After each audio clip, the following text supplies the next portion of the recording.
Itukuzwe damu ya Kristu milele. Amina. Tujengwe na neno la Mwenyezi Mungu, ikiwa leo ni tarehe 23 ya mwezi wa Disemba, siku chache kabisa kabla ya kushangilia kuja au kuzaliwa kwa Mwokozi wetu. Na neno la leo linatoka mwinjili Luka sura ya 1 aya 57 hadi 66. Ni habari za kuzaliwa Yohane Mbatizaji, ambapo tunajua kwamba wazazi wa Yohane Mbatizaji walikaa kwa muda mrefu mpaka uzee wao. Huyu babu ambaye ni Zakaria na huyu bibi ambaye ni Elizabeti waliishi bila mtoto kwa muda mrefu. Na utaona kwamba katika kipindi hiki kilikuwa ni kipindi cha mateso, kilikuwa ni kipindi cha aibu, kilikuwa ni kipindi cha huzuni. Kitu kimoja walichofanikiwa katika maisha yao ni kwamba hawakutoka katika njia za Mwenyezi Mungu katika kipindi chote hicho. Zakaria alibaki na kazi yake ya ukuhani na kutolea sadaka katika hekalu la Bwana. Elizabeti aliendelea kuwa mwaminifu kwa Mwenyezi Mungu na kuzingojea fadhili zake.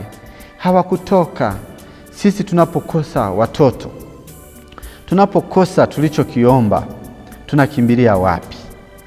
Tunakuwa wavivu, tunakuwa hatuna uvumilivu kungojea fadhili na rehema za Bwana atakapotukumbuka.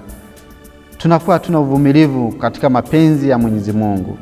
Utakuja kugundua kwamba kwa nini anapozaliwa Yohane Mbatizaji majirani wanashangilia.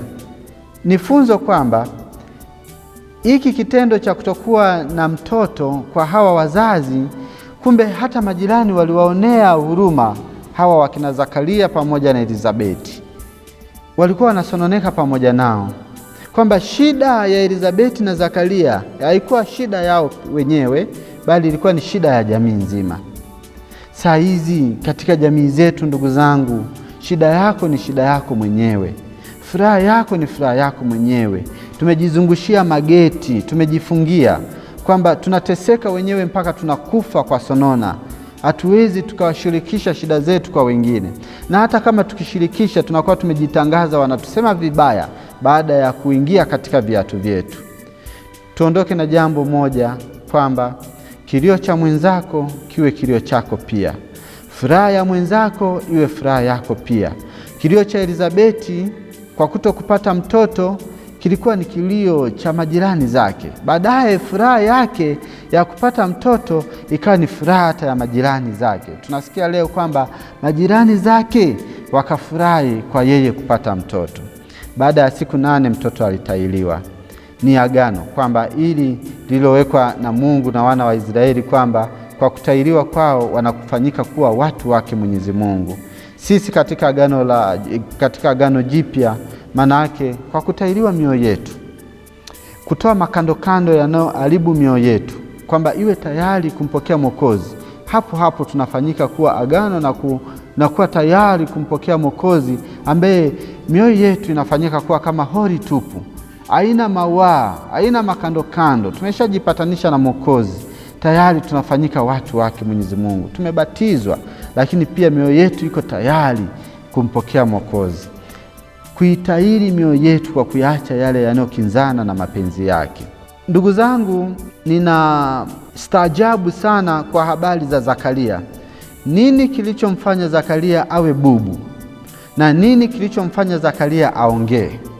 Kilichomfanya Zakaria awe bubu au kilema kilichompata cha kutokuongea kwa muda mfupi ni kwa sababu alienda kinyume na mapenzi ya Mwenyezi Mungu kwa kukataa au kuhoji taarifa iliyokuja kwa njia ya Gabrieli na kuuliza kwamba itakuwaje neno hili. Hapo hapo akawa bubu.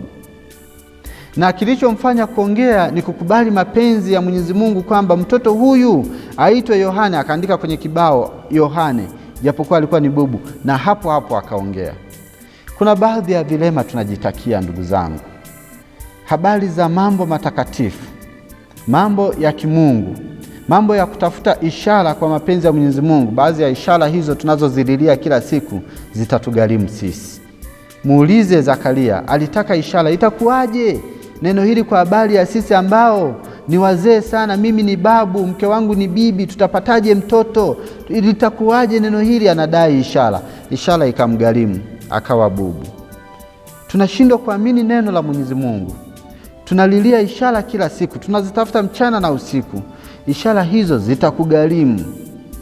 Wanaheri wanaolipokea neno la Mwenyezi Mungu katika moyo ulio uhazi na mkunjufu, wanaosema kwamba mimi ni mjakazi wa Bwana na iwe kwangu kama ulivyosema. Basi ndugu zangu, lipokee neno la Mwenyezi Mungu katika moyo uliokunjuka, katika moyo mnyofu uliopondeka, ambao kamwe Mwenyezi Mungu hawezi kukataa. Na siku ya leo, ukiwa unangojea mapenzi ya Mwenyezi Mungu na kuzaliwa kwake Mwokozi, akubariki Mwenyezi Mungu kwa jina la Baba na la Mwana na Roho Mtakatifu. Amina. Nakutakia siku njema.